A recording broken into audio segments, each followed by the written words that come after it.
Kamusta pong muli? Nagbabalik pong muli mga katambay, ay inyong lingkod. Si Katambay Manong po, dito po sa ating maliit na channel mga katambay. Kinukomentohan po natin.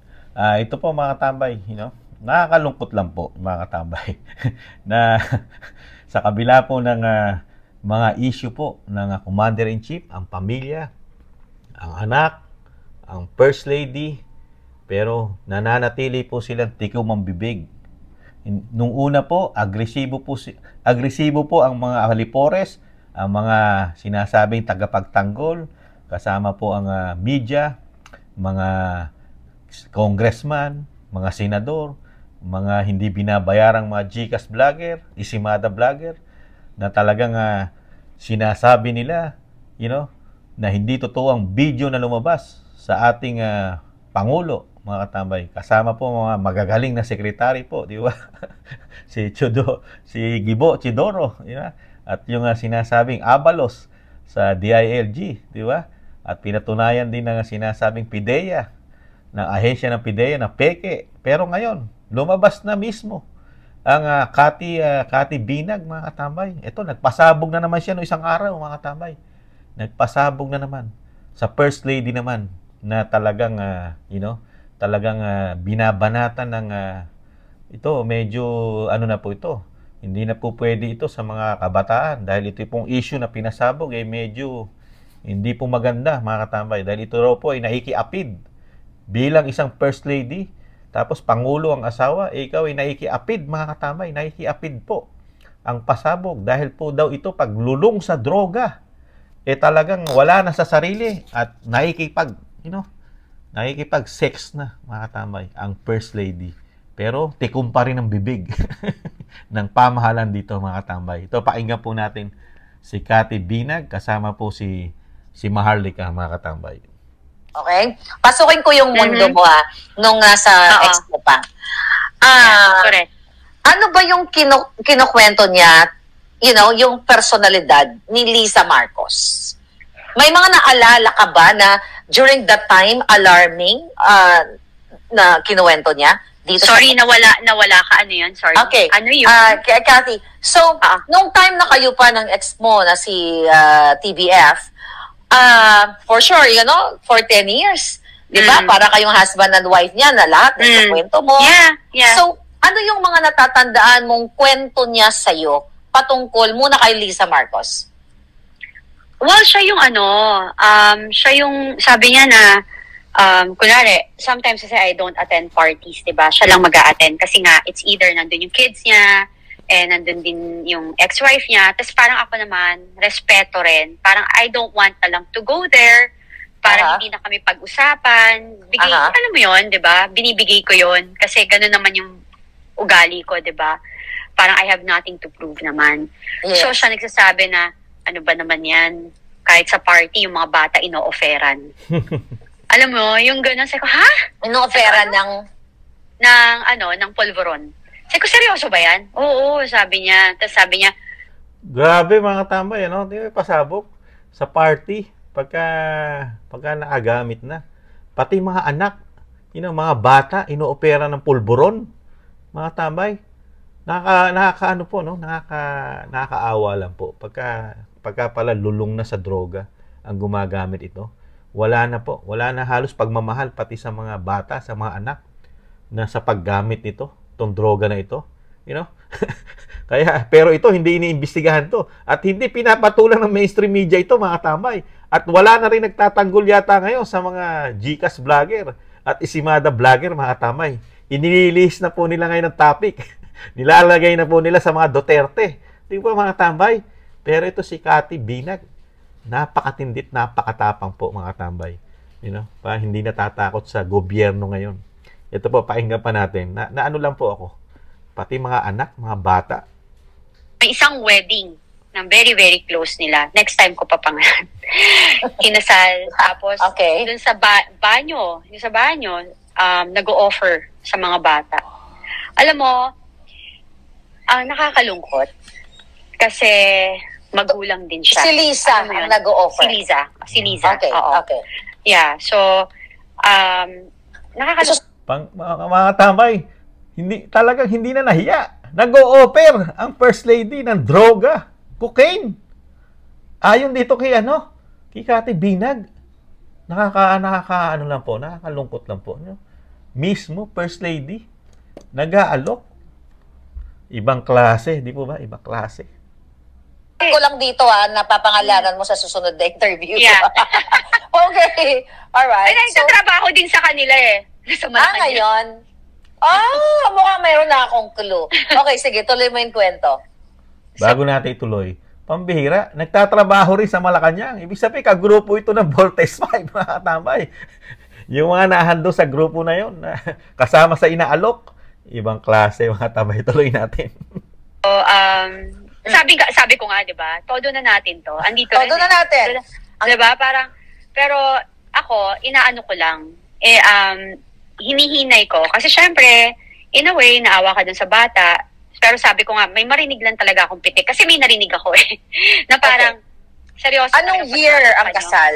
Anong year ang kasal? I-check ko ha. I-check. Okay.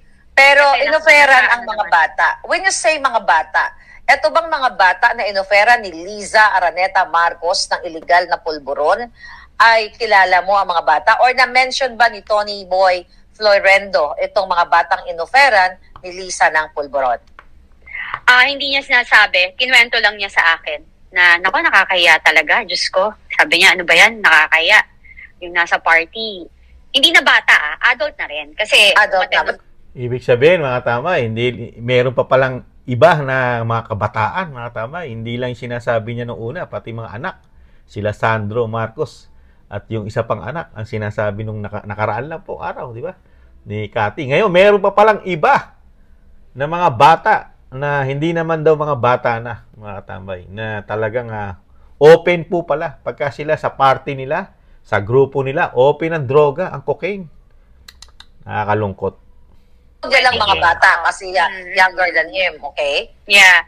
So, sabi niya, just, yan, inoferan din. Ano ba yan? Sabi niya gano'n. Nako, mali. Sumatawa siya. Sabi ko, uy, ano ba yun? Sabi ko, okay lang ba yan? Sabi niya, syempre hindi. Parang lahat ng, syempre nandun din yung mga parents. Alam mo yun, nag-react din daw yung iba. Alam mo yun. Syempre, hindi naman lahat sila. Alam mo yun nga yung sinasabi ko sa'yo, hindi lang naman lahat ng kaibigan nila ginagawa yung ginagawa nila. Hindi rin naman yung kung paano sila kasama, is ganun din kasama yung mga kasama nila. Yung kaibigan nila. Kasi mas marami dyan matitino. Syempre, hindi naman nagdodroga. At alam naman yung maling ginagawa nila, di ba? So, itong wedding nito, masasabi mo ba kung saang church o ano ang venue? Batangas. kunyari ginigisa kita sa sa committee. Batangas. So marami mga prominente. Ito ba ay malaki mga negosyante? Ito ba ay nasa Office of the President? Oo naman. Etong nawala. Nawala ka, na-mute.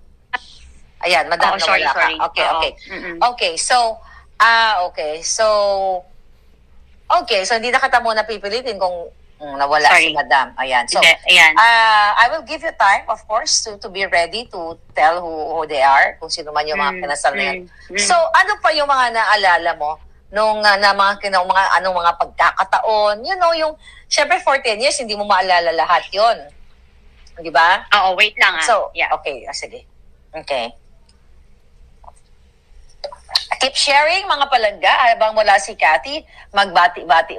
Hindi, kasi may nakarating sa akin na information, I don't know kung napanood mo, na may PSG, yung unang nakarating sa akin na info is nagpatiwakal. Yun lang daw pala ang palabas nila, pero intentionally, by accident, ay ayon sa aking source, ay talagang tinarget yung buhay niya. The reason why, nahuli niya si Zatanas at yung PSG na nagtsuktsakan sila dahil sila ay bangag na bangag. So, wow, mga tambay. Nahuli. PSG pala, mga tambay. PSG. Yung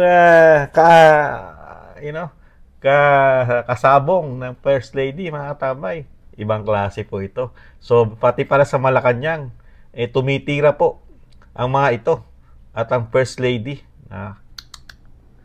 Iyo. Kaya sabi ko sa'yo, papasukin ko yung mundo mo eh. Papasukin ko yung mundo mo, nakaraan mong mundo. So may naikwento ba si TBF na like pulburo? Aside from that, na nag-offer si Lisa ng pulburon, so may nakwento ba siya tungkol sa Chukchakan Blues or 4G or, you know, swing? Well, swinger? Swinger, yeah. Yung parang, Yeah, swinger, right? Yeah. Sa kaalaman ng ating mga kababayan, okay, yung hindi nakakalam, uso po yan sa mga pulboronic. Kapag bangag ka na, nagsiswitch kayo ng asawa o ng partners, right? So, may... Ba, ganun pala yung mga tambay. Sa mga gumagamit, pagka bangag ka na, yung mga partner pwede mag-switch. Ibang klase pala tama ng droga, mga katambay. Meron ba tayong mga katambay dyan na naging drug addict? At pwede nyo po bang patotohanan nyo yung sinasabi po ni Maharlika saka ni Cathy Binag na nangyayari po talaga yon, na nagsuswitch ng mga partner, mga tambay. Talagang napaka makasalanan po yun, mga tambay, di ba? Isang malaking kasalanan po sa taas, mga tambay. Ituloy po natin. kwento? Kasi may nakarating sa akin. May ganyan siyang kwento sa akin. Hindi lang si Liza. Hindi lang si Liza Tanas. Ba yan? Liza Tanas. Hindi lang, even then, like, may naging girlfriend siya, tapos yung isa. Tony Boy. Oo, tapos girlfriend din ng isang malapit niyang kaibigan. Tapos secretly, yung girlfriend ng kaibigan niya, nagchuchuktsakan sila, tapos yung girlfriend din niya, nagchuchuktsakan. So, pero, sabi niya sa akin, alam. They know it. Yeah. Akala nung girls hindi alam nung boys, pero yung mga boys alam. So they play, you know what I mean? Wow. So siguro yung mga source, yung source, alam ko si Pastor Kiboloy, sinabi niya yan dati no bago siya nawala sa limelight kasi hinahunting siya ng mga bangag. So si Marcos Jr. may naikwento. Ibig sabihin, alam na rin pala ni Kibuloy, mga katambay, itong mga issue na ito. At siguro binigyan na rin po ng USB ito si Kibuloy.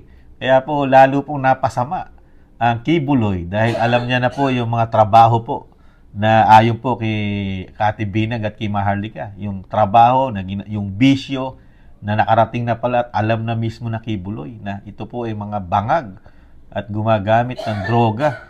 Pati yung mga sinasabing nagsuswitch po ng mga partner at nakikipag-sex ang First Lady sa kanyang PSG.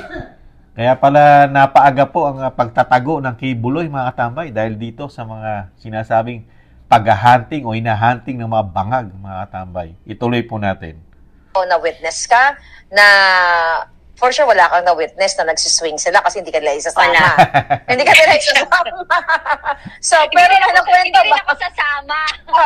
At least, mga tambay, sinabi naman ni Cathy na hindi siya kasama ron. Yun ay kinukwento ng kanyang partner, mga tambay, ang kanyang long time partner na si Florendo, mga tambay. Yung Florendo, yung matandang Florendo.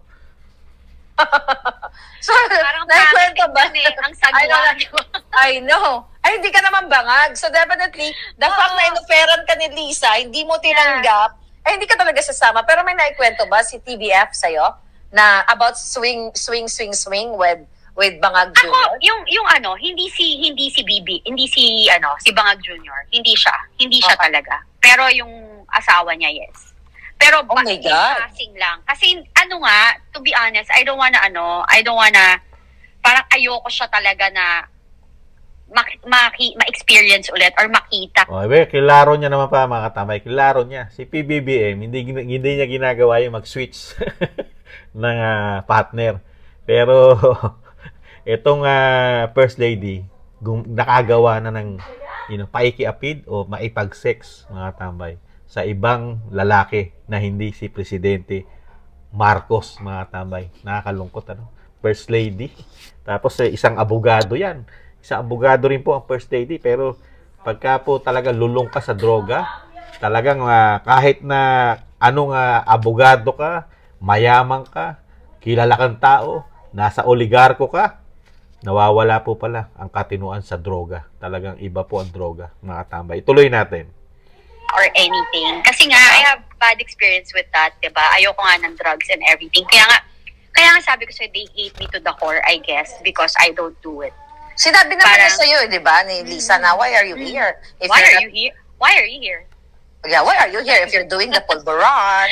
You know, this Parang place is only natakot for... ako. Siyempre, that time, di ba, may fear ka? Kasi Marcos, yung parang ganun yung thinking ko, di ba? Alam mo yun? Okay. Parang shock. Let's focus on that. Let's make it clear. Kasi alam mo, yung... one thing I like you, na even though I'm trying to push you to tell something, na, you know, kasi gusto ko ma-extract yung mga sinasabi mo. Pero yung sinasabi mo lang kung ano yung na-experience mo o ano yung narinig mo. Of course. Gusto kong klaruhin yan. Walang naikwento sa'yo si Tony Boy Florendo na si Marcos Jr. ay nakipag-swing o nakipag-tsuktsakan sa, you know, sa iba't ibang mga girl lalo during their bangag moments? Wala naman siyang naikwento sa akin noon. Pero, ang isa lang nakwento niya sa akin, nagka-girlfriend, something like that. Yun ang nakwento niya sa akin. So, yung ba yung ting, ting, ting, ting? So, yan yun. Ayan po mga tambay, putulin na natin, napakahaba po. Ayan. At least kinlaro naman pala niya na ayon po sa kanyang partner na si Tony Boy Florendo, mga tambay. Dahil ito po, laging kasama po ito sa grupo ng Voltes 5. Kasama po yung pamangkin na si Anton Lagdameo, asawa po ng isang sikat na artista noong araw. At si Bong Dasa, sinama na rin po nila sa grupo si Bong Dasa, siyempre po si PBBM, si Lisa Marcos, ito pong grupo. At marami pa pong pinasabog po na mga, hindi pa pinapangalanan yung mga iba, mga tambay. Pero, ang naging report o sinabi lang ng kanyang dating ka-live-in partner o kinakasama na si Tony Boy Florendo na ang Pangulo ay gumagamit ng cocaine at meron ding issue na sinasabing merong babae. Yung babae. Pero hindi naman po sinabi ni Tony Boy na ito po ay nakikipag-switch o ginagawa ng ibang kagrupo, mga tambay, yung kagrupo ng Voltes 5. Pero, mismo, inamin at sinabi na pinandidirihan pa nga, mga tambay, ang First Lady, ang daming issue na about sa sex, nakikipag-sex po. Lalo po, meron po, PSG. Ibig sabihin, kailan lang ito? Dahil PSG, kailan lang naman po naging presidente? 2 years ago. Di ba, mga tambay? Ibig sabihin, talagang hindi po pala tumigil ang mga ito. Magmula nung ipaputukin, kahit ni dating ni nasirang Percy Lapid, na binabakbakan na po, na napakatagal na po, napakahaba na nagdodroga ang pamilyang ito. Ibig sabihin, hindi po pala lumubay hanggang sa maging presidente. Dahil nagkaroon pa ng issue sa PSG. Di ba? Dire-diretso po pala. Kung paniniwalaan po natin ang mga tinuran at pinasabog ni Cathy Binag, mga tambay. Pero yun nga po ang napakalaking tanong ni Kamanong. Bakit po ni isa wala pong sumasagot at umaaksyon dito po sa issue na ito? Mga katambay, First Lady, napakaraming involved, At sa nakikita ni Kamanong, talagang ito po, maiipit po rito. Dahil yung pangalang Tony Boy Florendo, talagang maiipit po rito, mga katambay. At ito po, ay meron namang patotoo. Dahil sa sinabi po ni Cathy Binag, meron po siyang hawak na matitibay na ebidensya na nasa USB na. At naipamahagi na po ito, mga katambay. Kumalat na po. At isa na nga sa nagkaroon ay si Kibuloy. Si Pastor Kibuloy, kaya lalo nagkaproblema. Kaya tinutugis daw ng mga pulboronic ang Kibuloy dahil nga isa ito sa nakaalam ng problema at sikreto ng Voltes 5, ang grupo ng Voltes 5, mga katambay. Tingnan nyo, ilang linggo na, buwan, natahimik po ang lahat. Kung hindi po totoo ang mga sinasabi, paratang, bintang, pasabog ni Cathy Binay, matagal na po ito nagurgor. Yung sinasabi ni Maharlika, na ginugurgor. Diba? Bibigyan ng problema. Ito papatungan po ito katulad ng ginawa kay Maharlika na isang damo ka lang kaso na binigay sa Pilipinas, kinasuhan na, Pagdating sa Amerika, kinasuhan pa ang Maharlika. Bakit ito? Nagtataka si Kamanong, ni walang nagkakaso kay Cathy Binag. Pati po ang mga vlogger, hindi kinakasuhan si Cathy Binag, ni hindi malang pinag-uusapan ng mga vlogger, lalo ang mga GCash vlogger at Isimada vlogger. At ganun din po ang mga mainstream media. Hindi rin po ito pinag-uusapan. Hindi nila tinutuligsa. Binabanatan man lang. Minamaliit ang Cathy Binag. Ganun din po sa Kamara, na tuloy-tuloy po ang investigasyon sa droga, sa EJK, sa ICC, pagdating sa mga Duterte. Ito, droga ito. Ang issue nito, droga, at sa Malacanang gumagamit. Sa Malacanang ng Pilipinas, gumagamit sila ng droga ayon kay Cathy Binag. Dahil pati PSG, nadadamay. Pagka daw sila'y mga bangag na. Pag gustong makipag-sex, pag napagtripan ng grupo, PSG gagamitin para lang makipag-sex. Kung hindi naman, nagsuswitch doon sa grupo.